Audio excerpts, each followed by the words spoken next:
Welcome, everybody, to the C-Suite Sherpa podcast focused on helping the C-Suite. And we have an excellent guest today, a friend of mine. Dan, tell us a little bit about you, your business, and who you work with. Well, thanks for having me, Brian. 44 years now, helping the small business owner with their business and financial strategy. We're helping them get their company profitable, healthy, and marketable so that they can actually get to a place of being able to sell the company. And that's becoming a lot harder every day. And your company name, for those of you who don't know, It's Dan Mirgon and Associates. Well, so tell me about who you focus on. What size customer, location, anything specific about that? On a national level and sometimes into Canada, our clients are the $1 to $10 million range top line revenue, founder, owner, CEO, who built it and really need to understand what it takes. It's a new journey to get to the exit. Yeah, so what I'm curious what you're finding. We have a huge outflux of owners who are selling businesses, leaving their business, passing it on to families. What are you seeing as far as how prepared are our business owners? Yeah. First of all, they're not, but let's back up to your first part of your statement. In 1946, the first baby boomer was born. In every year for the last 11 years, about 150,000 of them have turned 65 and said, hey, I want to sell my business. 82% of them don't get sold. So what's happening is the pool of sellers is so big and the bucket or the teacup of buyers is so small. We're thinking about selling our business from 1970s college years thinking. Yeah. So we got to help people, and we do help people think like a buyer and reposition their company so they're optimized and attractive when they actually do end up getting in a conversation with a buyer. Yeah, I was fortunate enough to have sold a few companies. When I say fortunate, most of us don't get a chance to do it again.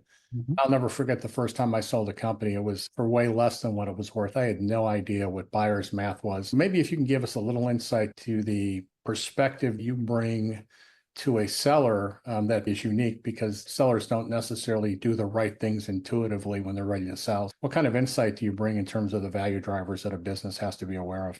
I bring 47 years of starting and running 5 companies, getting them funded, operating them, and selling them. And I know from experience that sometimes the deals don't go the way you want them to. Yeah. Part of my job is I get brought in by the business broker or the M&A person or the PE guy, and they've had the disappointing conversation at their end, and they're saying, go talk to Dan because we're going to help you get the profit. When I say profitability, that doesn't mean you're just paying your bills. It means profitability from a buyer's perspective. Right. Most people don't think that way. What does healthy look like? How does that make you more sellable or less sellable if those numbers aren't right? It's kind of like rebuilding the psychology of the owner from a seller to a buyer. Once those lights come on, they start realizing, I've been running this okay, but I have to change how I operate if I want the big reward at the end. As the guy who's been down that path a couple hundred times with people, I get to put my arm around the shoulder and say, okay, this part sucks, but I'm going to go through it with you. And we're going to get there. Now, if somebody's thinking about selling a business in the next 3 months, probably they waited a year ago. They should have called you at least a year ago. What's the ideal scenario? If someone's thinking about selling a business, how soon should they be calling you to help them get set up and do it right? I get that question a lot. It really depends on the nature of the business, the environment they're in, the health of the other issues. Why are they trying to sell? But we have to sit down and just say, okay, let's turn off all the noise and figure out exactly what you think you have here. Let's prove that, right or wrong, good or bad. And if we come up short, what are you willing to invest to take your typical EBITDA margin or multiple from 3.2 up to 7, which is typically what we're seeing. If you're willing to take a $3 million buyout up to 7 over a 2-year period and earn $4 million, I'm in, right? Yeah. If you're just trying to get rid of this because you're burned out, you're not going to pay attention. You're going to have an orderly liquidation someday, and you hope it's orderly.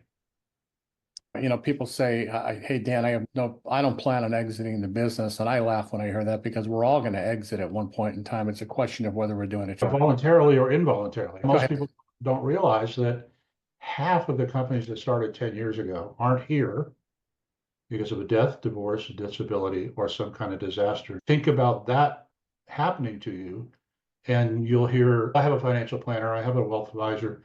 Great. Are you really protected? And how are you building true understanding of the value of the company? Because your CPA is going to give you the bottom line minimized EBITDA number or SDDE number so you don't pay taxes and stay out of jail. That's not what a buyer's looking for. Are you going to give me the ROI based on your profit, performance, and professionalism? If you can't get those three things working, the buyer's going to go, next, there's plenty to look at. What people are buying, the buyers are purchasing from you is your future, either the potential for revenue or actual revenue that you can produce. Right. And then you get a huge discount for risk. The kinds of things that you would consider strengths, like, hey, I know every one of my clients, I close every one of the deals, nothing happens here without me approving it. From a buyer's perspective, those things are all risk, which means you're probably going to end up going out and working for that buyer to de-risk the transition and get the rest of the money. People don't realize that it's called an earnout. If you didn't like working for your company, ways you were retiring, wait till you have to go to work for the buyer. Yeah. When you started the company, you had to do that because you didn't have the team, you didn't have the structure, you didn't have the professionalism in the organization, and you were a busy manager. And most of the last 20, 25 years of executive coaching I've been doing is helping those busy managers transition to CEO thinking. And then you got to take the CEO think to end game. What's it going to look like if we do this really, really well, right? Yeah, I agree. So think about the next 5 years. What do you see as the biggest challenges that the kind of business owners you work with are going to have to deal with over the next 5 years? And then what are you doing to help them stay ahead of the curve? Well, I don't think the inventory of sellers is going to shrink. In fact, it's going to continue to grow, which is going to put extra pressure on those of us now who own a business who are thinking of our exit transition someday in the near future to really make that gem the sparkling bauble on the private equity table that stands out against everybody else. So that's the main problem that I see. And what we're trying to do with people is help them grieve the fact that it's not what they thought it was 10 years ago, help them deal with reality as it is today, and then re-envision the hope and the excitement of if we actually get you even from 3 to 4 or 5, if we don't hit 7, it's more than you were going to get if you just took the first shark offer that walked in the door. So I ask people all the time, if Elon Musk walked in your business tomorrow and said, I want to buy your company, do you have a number that you can back up with real facts and report so that you can push back for a higher number because you really know what you're worth and why? And nobody is preparing you for that. And that's what we've been doing for years. I just love talking to the guy who says, okay, I've tried all my tricks. I've listened to all the advisors. I need somebody who can actually help me get down to solving the problem. And that's what we love doing. That's why I asked you to be on the podcast, Dan. I think there are a lot of people out there that could benefit from knowing someone like you. It's a question of whether or not they realize they need help. And that's probably the biggest obstacle, finding someone who realizes that they don't know what they're doing. And they probably only get one shot at doing this. A lot of times they learn valuable lessons. I really wish there was a me when I sold my investment practice. Me too. How many times do you go back and go, dadgummit, if I only knew, right? Now I know, and I'm helping other people. You got to have failure in your life or you're never going to be successful. But that's right. If you don't learn from that and help other people prevent it, you're just a peddler. Absolutely. All right, so let's shift gears for a minute. So somebody's listening to this and they want to get in touch with you. What's the best way for them to reach out and contact you? We'll put all that contact information in the description for the video, but just for now, what's the best way for people to reach out to you? The first thing I always want to do is just talk. I haven't bitten anybody in years. We just need to hear what you're thinking. It's amazing how many times in that conversation, we can point to one or two things that can give them some traction. So reach out, either call me on the phone, send me a text, email, visit our website at mirgonconsulting.com. You're going to have all that. But let's schedule a time to talk. It doesn't hurt.